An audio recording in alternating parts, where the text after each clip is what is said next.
আসসালামু আলাইকুম। কবিতার নাম হারিয়ে যাওয়া মেয়েটি। হারিয়ে গেল যে মেয়েটি, সুবা নামটি তার, বাবা মায়ের আদর যত্নে ছিল গলার হার। কেমন করে দুঃখ সবে, কোথায় গেল সে?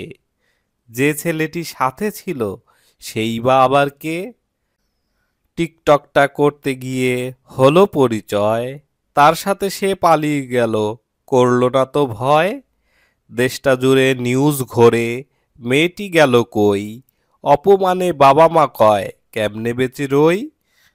মিডিয়া আর পুলিশ খুঁজে মেয়েটিকে পায়, বাসায় নাকি ভাল লাগে না, তাই তো চলে যায়। সবাই বলে কেমন মেয়ে, গৃহশিক্ষা নাই, শাসন করা উচিত ছিল, এমন হলো তাই। শাসন আর সুশিক্ষাতে সন্তান মানুষ হয়, এই মেয়েটি হয়তো তবে করতে পারত জয়। ধন্যবাদ।